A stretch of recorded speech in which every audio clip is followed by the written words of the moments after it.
Margaret had always been an early riser. Even in her younger years, she found herself greeting the morning before the sun fully rose. The quiet stillness of the early hours was something she had come to cherish, especially after she retired from her job as a schoolteacher. Mornings had always been her time. A cup of coffee, a few moments of solitude, and the peace that only the dawn could bring. But for the past few months, mornings had become less peaceful and more a time of dread. It started so subtly that at first, she didn't think much of it. One night, she woke up at 3:15 a.m. for no apparent reason. She tried to go back to sleep, but it felt like her body was wide awake. She glanced at the clock, and after several minutes of tossing and turning, she finally managed to fall back asleep. The next morning, she brushed it off. Perhaps it had been a particularly stressful day or a late cup of tea that caused her to wake up so abruptly. But then, the same thing happened again the next night. And the night after that, it became clear that it wasn't a fluke. By the end of the week, Margaret had found herself waking up consistently at exactly 3 a.m. No alarm, no noises, just the sudden jolt of wakefulness. Each night, it became harder to fall back asleep. She would lie in bed for hours, watching the minutes tick by on the clock. By the time morning came, she felt more tired than she had when she first went to bed. She would shuffle to the kitchen to make her coffee, but it felt like she was walking through fog, disconnected from the world around her. At first, Margaret tried to rationalize it. Maybe it's just stress, she thought. Over the past few months, she had been dealing with some emotional strain. Her daughter had moved away to another state, and although she was happy for her, it left a quiet ache in her heart. The empty rooms of the house, once filled with the sounds of laughter and conversation, now felt a little too quiet. Margaret had tried to keep herself busy with her volunteer work, her book club, and regular visits to the local park, but the loneliness sometimes crept up on her.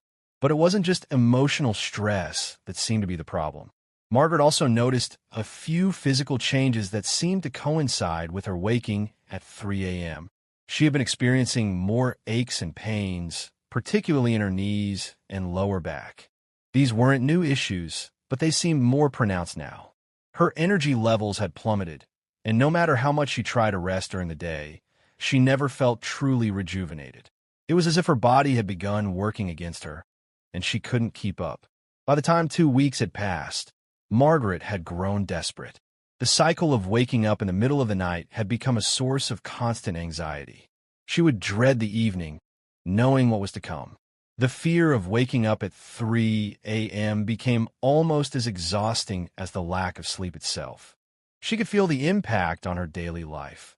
She was less patient with people, had trouble focusing on her reading, and even struggled to stay awake during her weekly volunteering shifts.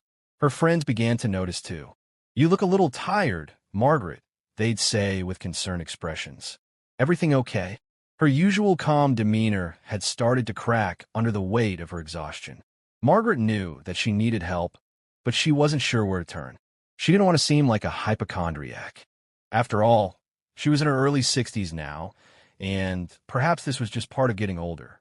But then again, this didn't feel like the kind of tiredness that came with age. It felt different. It felt like something was off. So, after much deliberation, she made an appointment with her doctor, Dr. Harrison, hoping that he could offer some answers.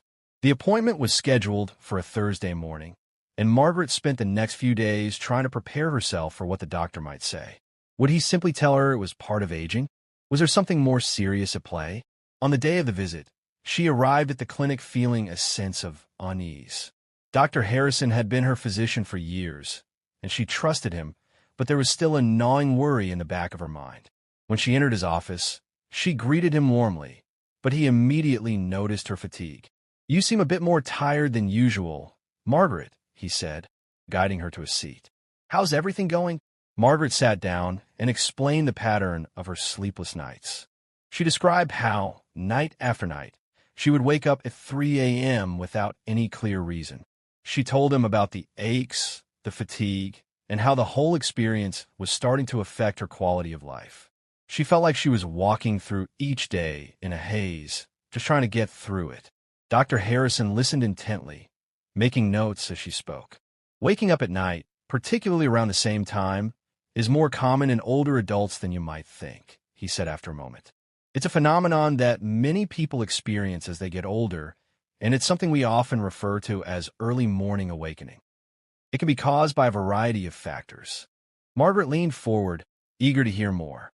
Dr. Harrison continued, explaining that as people age, their circadian rhythms, the internal body clock that regulates sleep-wake cycles, tend to shift. In your case, it's possible that your internal clock has become more sensitive, which can make it easier to wake up at certain times during the night, he said. The 3 a.m. wake-up could be linked to the natural fluctuations in your body's rhythms, and these fluctuations might be more pronounced as you age. Margaret nodded, processing what he said, but there was more. There are other factors that could be contributing to your sleep disturbances, Margaret. For example, as we age, the body's production of melatonin, the hormone that regulates sleep, decreases. This can make it harder to stay asleep, particularly in the early hours of the morning. Margaret's mind raced. Could this be the answer? Could it really be something as simple as her body not producing enough melatonin anymore? She had always thought of sleep as something automatic, something her body just did naturally. But now she was learning that there were so many complex mechanisms at play, and aging seemed to disrupt them in ways she hadn't anticipated. Dr. Harrison also brought up the possibility of other underlying issues. It's important to consider the bigger picture, Margaret. While aging itself is a significant factor, there may also be other issues at play, such as stress or even depression. Your emotional well-being plays a major role in your sleep patterns. This struck a chord with Margaret. She had been feeling lonely ever since her daughter moved away. The house was quieter than it had ever been, and though she kept busy with hobbies and socializing, there were times when the silence seemed overwhelming. She hadn't considered how much her emotional state could be affecting her sleep, but now it made sense. Dr. Harrison reassured her that it wasn't all doom and gloom.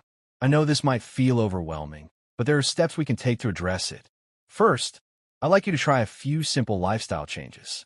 These can help regulate your sleep and make the waking hours a bit more manageable.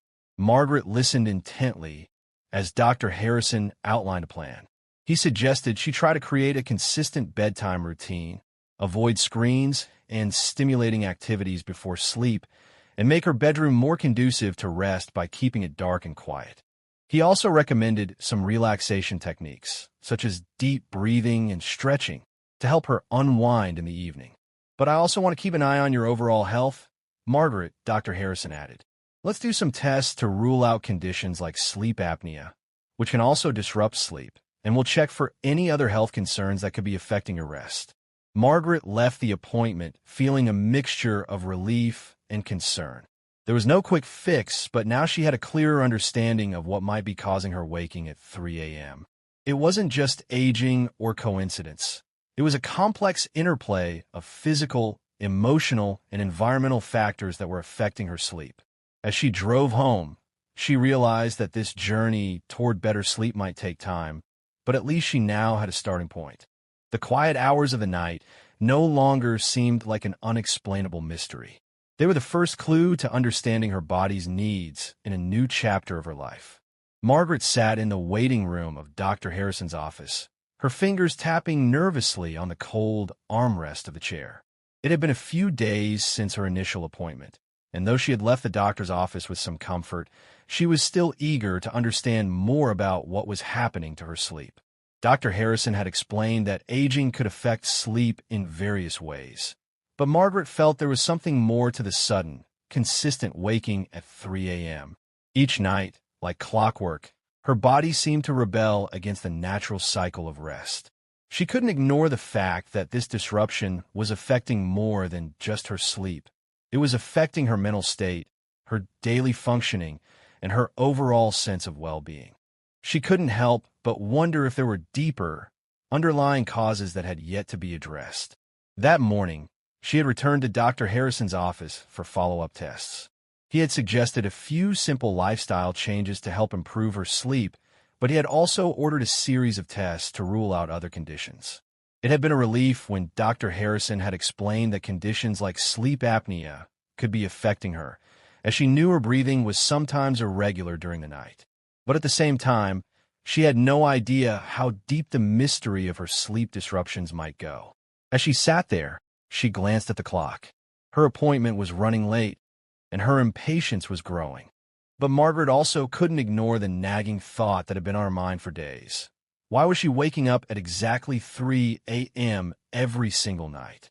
And more importantly, what did it really mean for her health?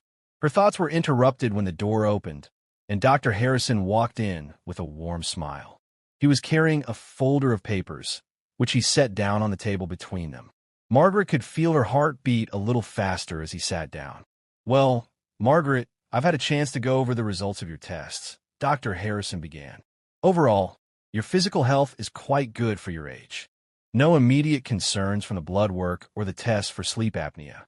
Your lungs are healthy, and your heart is in great shape. But there are a few other things I'd like to discuss that might shed some light on what's been happening with your sleep." Margaret leaned forward, eager for answers. "What do you mean? What do the tests show?" Dr. Harrison smiled gently. "Well, first off, I want to reassure you that nothing in the tests pointed to any major health issues. However, it's possible that some of the symptoms you're experiencing could be related to the natural aging process. We know that as people age, certain physiological changes occur, and that includes changes in sleep patterns. It's very common for older adults to experience disruptions in their circadian rhythms, the internal body clock that helps regulate the sleep-wake cycle." Margaret nodded, remembering what Dr. Harrison had mentioned in their last appointment. She'd read a little about how aging affected the circadian rhythm, but hearing it from the doctor made her more concerned. She had always prided herself on taking care of her health, but it seemed that her body was betraying her in ways she hadn't anticipated. "Is it normal to wake up at exactly the same time every night, though?" Margaret asked, her voice tinged with worry. "That's the part that's really bothering me. It's like my body has set an alarm for 3 a.m. and refuses to let me sleep after that." Dr. Harrison paused, looking at her thoughtfully. "It's actually more common than you might think, and it can sometimes be linked to several factors. In your case, there are a few things that stand out." He opened the folder and pulled out a sheet of paper with some notes. "Let's talk about your circadian rhythm first. As you age, your body's production of melatonin, the hormone that helps regulate sleep, naturally declines. Melatonin helps you fall asleep and stay asleep, and when its levels drop, it can make it harder for you to maintain a regular sleep schedule. This is particularly noticeable in the early hours of the morning, typically around 3 a.m. to 5 a.m. Margaret absorbed the information, but it didn't quite make sense to her. "So, you're saying that because of lower melatonin levels, my body is waking me up at 3 a.m.? "Exactly," Dr. Harrison replied. "In fact, many older adults experience a shift in their sleep patterns. The body becomes more sensitive to light and dark, and the circadian rhythm can shift earlier in the night. This can make you more likely to wake up in the early morning hours. The 3 a.m. wake-up is a common time because it often marks the end of the body's deep sleep phase. But it's not just melatonin, right?" Margaret pressed, still feeling like there was something more to the puzzle. Dr. Harrison nodded. "That's right. While melatonin is a big part of the equation, there are other factors at play. For example, stress can also have a significant impact on sleep. You mentioned that you've been feeling a bit lonely since your daughter moved away. Emotional stress, whether from a life transition or unresolved feelings, can affect your ability to fall asleep and stay asleep. Waking up at the same time each night can sometimes be a sign that the body is dealing with emotional stress or anxiety." Margaret felt a pang of recognition at his words. The quiet house had been harder to bear after her daughter's departure, and she had been trying to stay busy with activities to distract herself from the emptiness. She had told herself that everything was fine, that it was just a part of the natural changes of life. But hearing Dr. Harrison speak so directly about the connection between emotional stress and sleep made her feel understood in a way she hadn't before. "I hadn't really thought about it that way," she admitted, her voice softer now. "I guess I've been so focused on staying busy and keeping my mind occupied, but I haven't really given myself time to process how much my daughter's move has affected me." Dr. Harrison nodded sympathetically. "It's very common for people to suppress those feelings without realizing the toll they can take on their mental and physical health.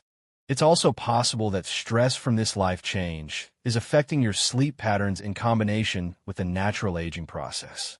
The 3 a.m. wake-up could be a manifestation of unresolved stress or anxiety. Margaret felt a bit overwhelmed by the idea that her emotional well-being could be so intertwined with her physical health, but there was also a sense of relief. Perhaps the solution wasn't just about fixing her sleep habits. It was about addressing the emotional aspects of her life that she hadn't fully processed. There's one more thing I want to mention. Margaret, Dr. Harrison continued. Another potential reason for the 3 a.m. wake-up could be the liver's detoxification process. Traditional Chinese medicine suggests that waking up at this time might indicate an imbalance in the liver's energy. While this theory is not universally accepted in Western medicine, some studies have shown that the liver's detoxification cycle peaks in the early morning hours. If there is any strain on the liver, perhaps due to poor diet, alcohol consumption, or other lifestyle factors, it can sometimes cause disruptions in sleep. Margaret was intrigued by this idea. She had always prided herself on eating a healthy diet and limiting alcohol, but she hadn't considered how the body's detoxification processes might affect her sleep. She was learning that sleep disturbances were not simply a matter of poor habits or aging. They were a complex interplay of many factors. I see, Margaret said slowly. So, you're saying that there could be a combination of things contributing to my sleep issues? That's exactly right, Dr. Harrison replied. Your sleep disturbances could be a result of aging, emotional stress, and even some lifestyle factors. The good news is that there are things you can do to improve your sleep. Margaret nodded, feeling both reassured and overwhelmed by the complexity of the situation. It wasn't just a simple matter of getting older. Her body was reacting to a combination of physical and emotional factors that she hadn't fully understood before. The 3 a.m. wake-up wasn't an isolated incident. It was a signal from her body, one that she needed to pay attention to. Dr. Harrison smiled warmly. I know it may seem like a lot to take in, but we're going to work together to address all of these factors. The first step is making some changes to your lifestyle. You've already started making improvements with your sleep routine, but I'd like to suggest incorporating some relaxation techniques, such as deep breathing and progressive muscle relaxation, to help calm your mind before bed. He also recommended that Margaret consider speaking to a counselor about her feelings of loneliness and stress. It's important to process those emotions, Margaret. You don't have to do it alone. Working through those feelings could have a significant impact on your sleep quality. Margaret left the appointment feeling a mix of emotions. She was grateful for the clarity Dr. Harrison had provided, but she also realized that the path to better sleep wasn't as straightforward as she had hoped. It wasn't just about changing her bedtime routine. It was about understanding the deeper, interconnected reasons behind her sleep struggles. She knew that the journey ahead would require patience and self-compassion, but she felt more empowered now to address the full picture of her health. As she drove home, Margaret thought about the advice Dr. Harrison had given her. She felt a renewed sense of determination to tackle the factors that were disrupting her sleep. It wasn't just about surviving the night. It was about thriving during the day, too.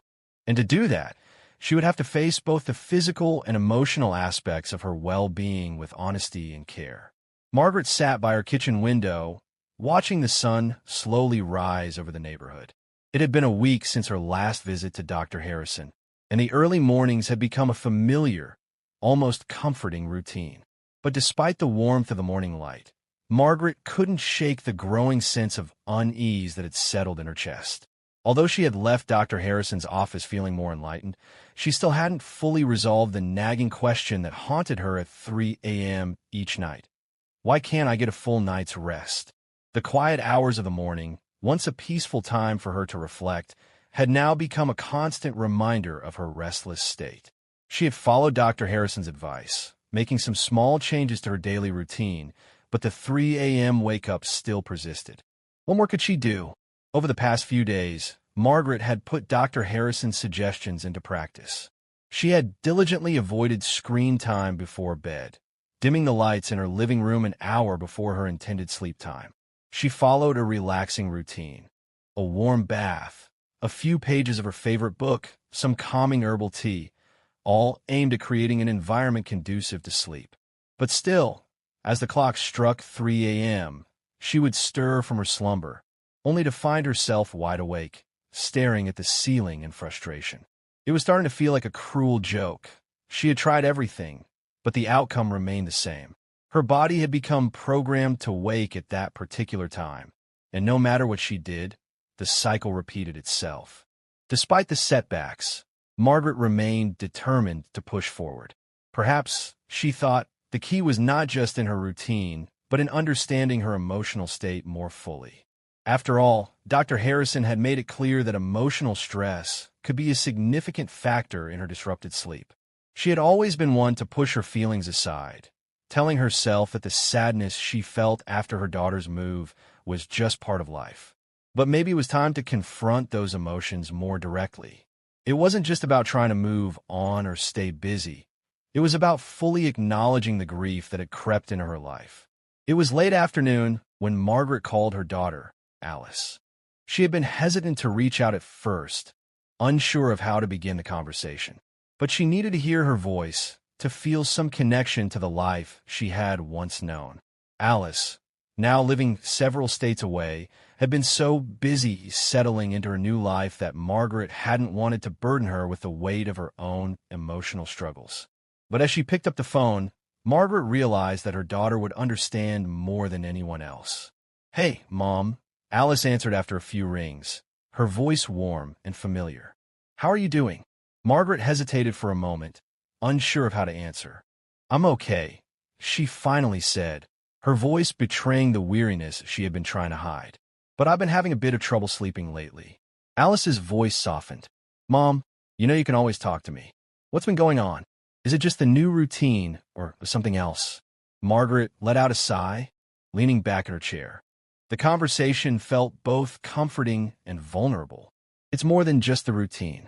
I keep waking up at 3 a.m., like clockwork. No matter what I do, I can't get back to sleep. I feel tired all the time, and it's starting to affect my mood and my energy. I don't know what's going on." Alice was quiet for a moment, letting her mother's words sink in. "Mom, that sounds really tough. You've been through a lot recently, with me moving away and everything. Maybe it's not just the sleep issue, maybe it's the change. I know it's been hard on you. You've always had a lot of energy, and now it's like everything is different." Margaret's heart swelled with gratitude. Her daughter understood. "I think you're right. I've been trying to stay busy, but it's been hard to fill the space that's left. I didn't realize how much the change was affecting me, but now that I think about it, I think I've been carrying around more sadness than I want to admit. And I guess I've been hiding it from myself, too." Alice's tone was gentle but firm. "Mom, you don't have to hide anything. It's okay to feel sad. It's a big adjustment, and it's okay to grieve. But don't forget to take care of yourself, too. You're allowed to feel those things, but you also need to make space for yourself. Take it one step at a time, and don't be afraid to ask for help when you need it. And if you're still struggling with sleep, maybe seeing a therapist or counselor might help you work through some of these feelings." Margaret's heart felt lighter as Alice spoke. She had spent so much time trying to suppress her emotions, thinking that if she just kept herself busy, the sadness would eventually disappear. But her daughter was right. She couldn't keep pretending that everything was fine. The move, the emptiness of the house, and the new chapter of life had left an imprint on her, and it was time to acknowledge it. She didn't need to figure everything out all at once, but taking the first step towards emotional healing was crucial for her well-being. "I think you're right," Margaret said, her voice steady now.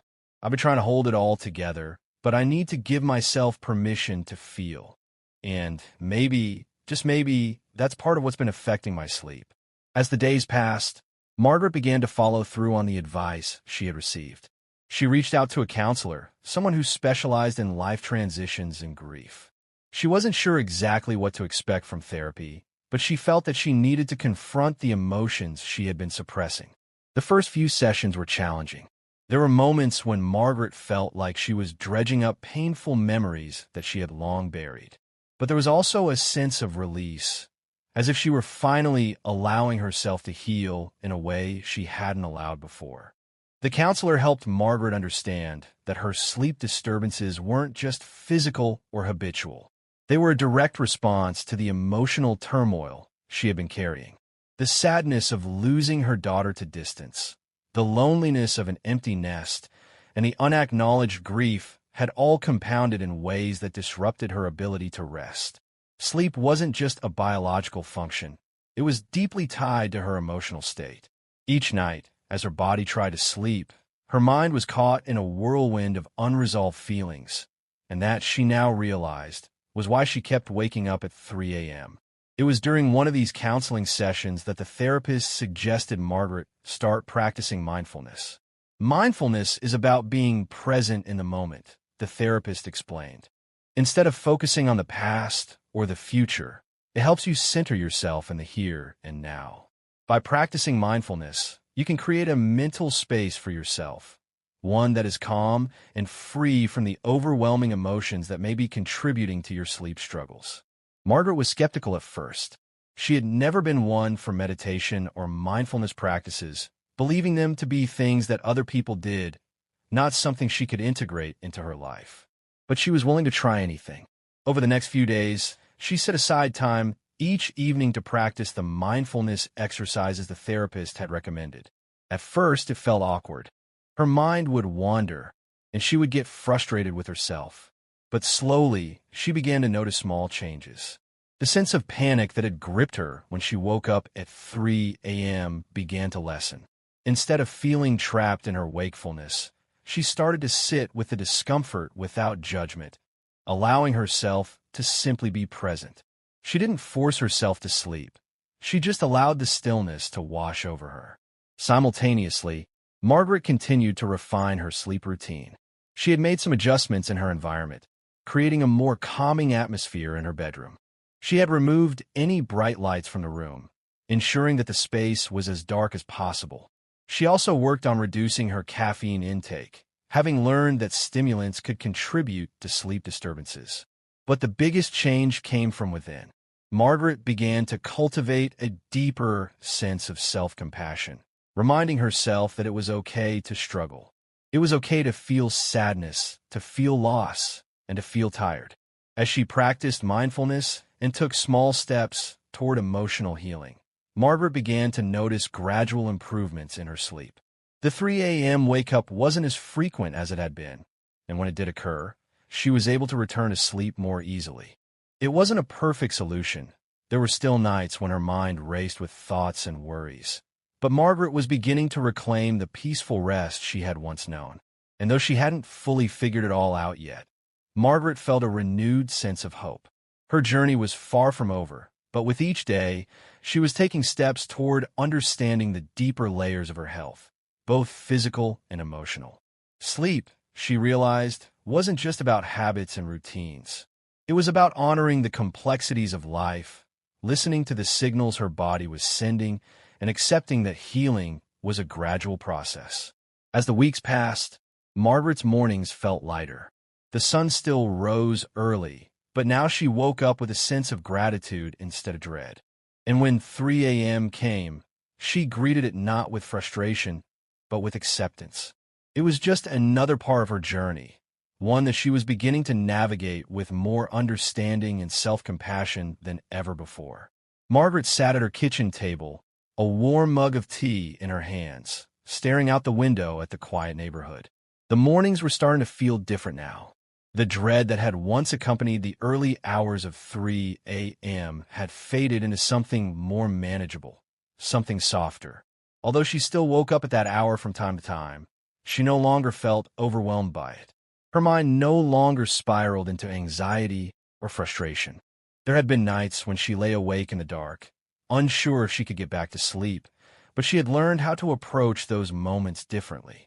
Instead of battling her body or her mind, she had started to practice acceptance, to approach those moments with the mindfulness she had worked so hard to cultivate. It wasn't always easy, but Margaret knew that healing wasn't a linear process. The past few months had been a journey of self-discovery. She had confronted the emotions she had buried for so long, and in doing so, had given herself permission to heal. The loneliness she had felt after Alice's move had evolved into something more manageable.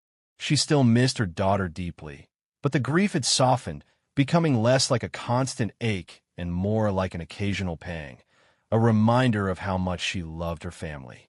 As she moved through this process, Margaret realized that the key to overcoming her sleep disturbances lay not just in fixing external factors, like her sleep environment, but in addressing the emotional and psychological aspects that had been driving her unrest.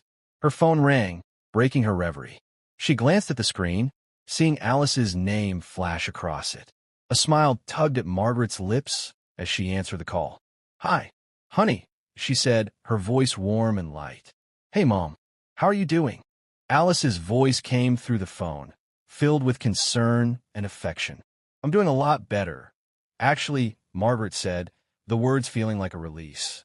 "I've been working on some things, and I think it's finally starting to make a difference." Alice's voice brightened. "That's wonderful to hear, Mom. What kind of things?" Margaret took a deep breath, thinking about how far she had come. "Well, I've been seeing a counselor, and we've been working through some of the emotions I didn't even realize were affecting me. It's been tough, but I think it's been really helpful." Alice was quiet for a moment, processing her mother's words. "I'm really glad to hear that, Mom. You've always been so strong, but it's okay to lean on others when you need help. I'm proud of you." Margaret felt a surge of emotion. It wasn't just the words themselves that brought her comfort. It was the way Alice said them. It reminded her of how deeply her daughter understood her, even from a distance. "Thanks, sweetheart. I think I've been trying to do everything on my own for so long that I forgot how important it is to let others in. And it's not just the counseling. I've been practicing mindfulness, too. You know, the kind of thing I used to think was a bit out there. But it's actually helping.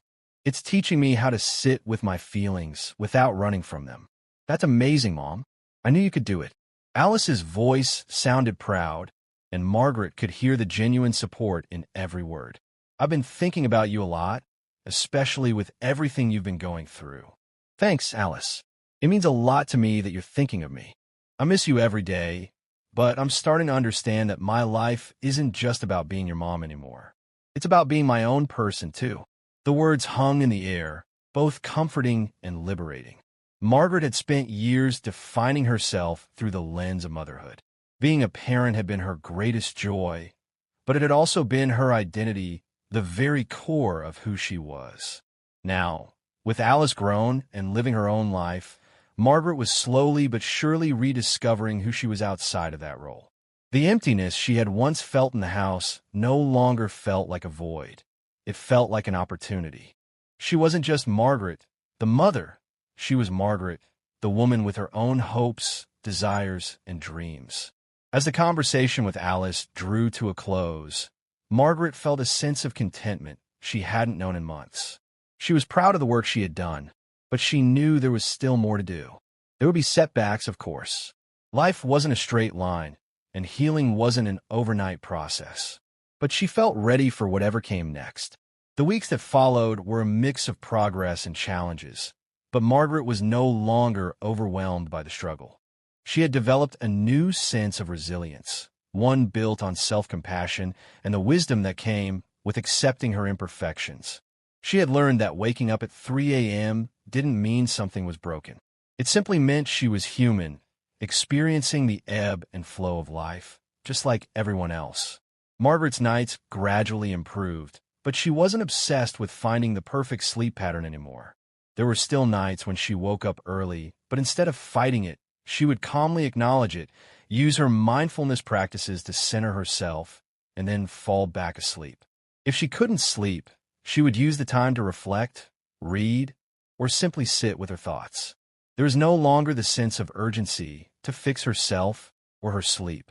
She had come to accept the natural rhythms of her body and mind, even if they didn't always align with her ideal expectations.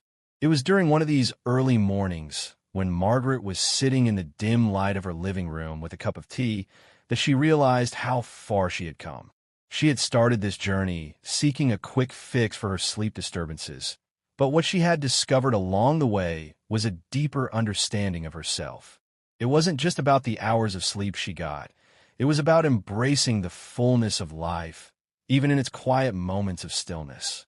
She remembered something Dr. Harrison had said to her during their last appointment. Sleep is important, but so is the ability to face your inner world with curiosity, not fear. Margaret had taken that to heart. The restless nights were no longer a sign of failure. They were simply a part of her life story, moments to be navigated with patience and grace. And so, life continued, but with a newfound sense of peace.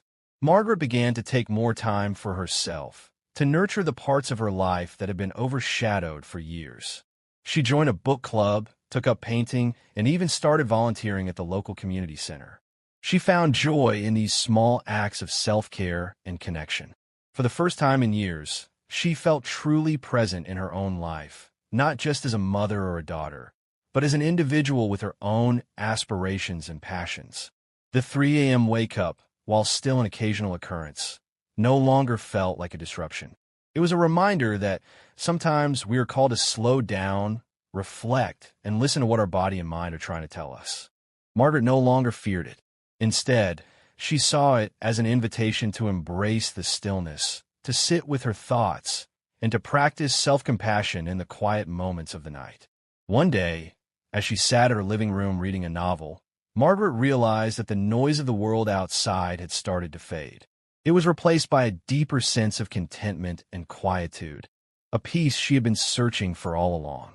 She had found her way back to herself, not through a perfect night's sleep, but through the acceptance of imperfection and the courage to face the parts of herself she had been avoiding.